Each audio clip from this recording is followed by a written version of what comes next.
इस वक्त हमारी मौजूदगी दिल्ली के कनॉट प्लेस पे है, जहां तमाम तरह की राजनीतिक टिप्पणियां और लोग राजनीतिक बातें करते हैं। ये वो जगह है जहां से जनता बताती है कि देश में क्या चल रहा है और आने वाले समय में सरकार किसकी बनेगी।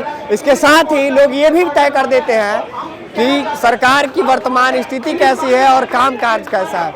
5 राज्यों में चुनाव की तारीख निर्धारित कर दी गई है। निर्धारित करने के बाद हम लोगों से जानते हैं कि लोग 5 राज्यों में क्या देख रहे हैं और किसकी सरकार आ रही है। इस पे लोगों की प्रतिक्रिया लेने की कोशिश करेंगे। 5 राज्यों में चुनाव की तारीख घोषित हो गई, क्या लगता है किसकी सरकार आ रही है? देखिए, 5 राज्यों में मैं भारतीय जनता पार्टी परिवार से हूँ, अखिल भारतीय हिंदू महासभा का राष्ट्रीय उपाध्यक्ष हूँ और मैं निरंतर जो है अभी दौड़ा पूरे प्रदेश में, छत्तीसगढ़ और महाराष्ट्र और राजस्थान में मैं डंके की चोट पे बताना चाहता हूं कि वहां भारतीय जनता पार्टी की सरकार पुनः बन रही है।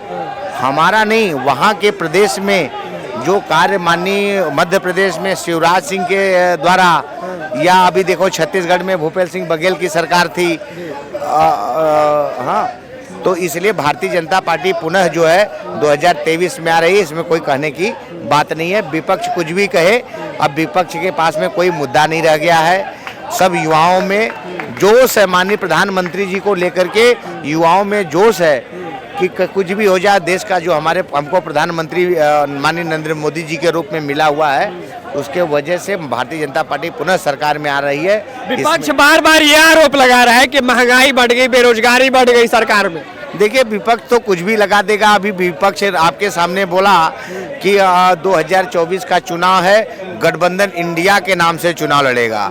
उन्होंने 2 मीटिंग भी किया, हाँ, 2024 को लेकर के। तो आज तक ये नहीं पता चला कि इनका प्रधानमंत्री कैंडिडेट का कौन चेहरा है। अभी आपको 2 दिन पहले उत्तर प्रदेश में देखने को मिला कि माननीय राहुल गांधी, जो विपक्ष की सबसे बड़ी पार्टी है, उनके प्रदेश अध्यक्ष को अजय राय जी को अभी उन्होंने उत्तर प्रदेश में चिरकुट का नाम दिया।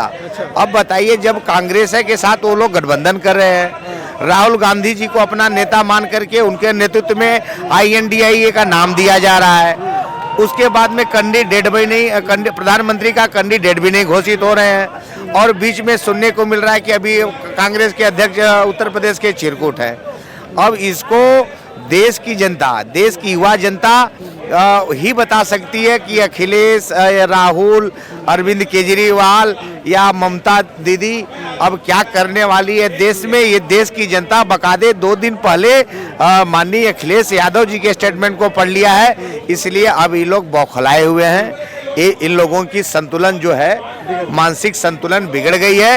ये लोग अनाप शनाप, कभी मोदी जी को लेके, कभी योगी जी को लेके, कभी महंगाई को लेकर के, कभी भ्रष्टाचार को लेकर के और माननीय प्रधानमंत्री जी पे आरोप लगाते जा रहे हैं और 1 बाय 1 करके इनके पार्टी के कभी लोग जो है, कभी ED के गिरफ्तार में, कभी CIB के गिरफ्तार में, कभी जो है CIB के गिरफ्तार में। हर दिन आप देख रहे हैं कि कोई न कोई फंसता जा रहा है। अभी अरविंद केजरीवाल जी का दिल्ली में देख लो, इतना बड़ा, हाँ, इतने बड़े प्रदेश के जो है मुख्यमंत्री, जिन्होंने किस तरीके से बात किया था युवाओं के सामने, और पिछले 5 से 7, 8 साल, 10 साल की बात है कि हम गाड़ी नहीं लेंगे। वो तो कट्टर ईमानदार है। हाँ, तो वो तो कट्टर ईमानदार है, इसीलिए तो ईमानदारी का ही प्रमाण था तो उनको बनने जा रहा है। अब तो वो दिल्ली की जनता बताएगी कि अभी उन्होंने बोला मैं मकान नहीं लूंगा। अभी 10 दिन पहले की बात है कि आपने देखा होगा कि एजुकेशन के जैसा पूरे दिल्ली में लगा हुआ था कि अरविंद केजरीवाल के बारे में कि इन्होंने क्या किया।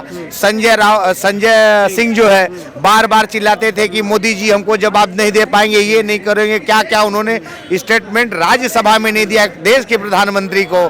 अभी उनकी क्या हालत हुई है। फिर ये लोग बोलते हैं कि मोदी जी के पास ED है, मोदी जी के पास। विपक्ष बार बार ये कह रहा है, आरोप लगा रहा है भाजपा पे कि ED और CBI के हथकंडे अपना के भाजपा उसका दुरुपयोग कर रही है। देखिए, ये तो कहेंगे, मैं ये पूछना चाहता हूं कि जब माननीय प्रधानमंत्री जी के ऊपर यही कांग्रेस की सरकार पिछले 10 साल में थी, माननीय मनमोहन सिंह जी देश के प्रधानमंत्री थे, जब गोधरा कांड हुआ था उस समय हमारे प्रधानमंत्री जी मुख्यमंत्री थे गुजरात के। तो गोधरा कांड को लेकर के इन लोगों ने पिछले 10 साल तक माननीय प्रधानमंत्री जी के ऊपर, जो वो गुजरात में मुख्यमंत्री थे, तब यही CBI यही ईडी, यही शासन और यही देश की प्रशासन उनके पीछे लगी हुई थी। लेकिन जब वो निर्दोष थे तो उनको जो है इन लोगों ने जेल में नहीं डलवा पाया। आज ये लोग दोषी हैं, वही ईडी, वही सीबीआई, वही शासन, वही प्रशासन काम कर रही है, तो बोलते हैं मोदी जी के इशारे पे काम कर रही है। देश की जनता जानती है, प्रदेश की जनता जानती है कि इन लोगों के इशारे पे गोधरा कांड को लेकर के माननीय मोदी जी के ऊपर इन लोगों ने क्या क्या नहीं जांच बिठवाया था।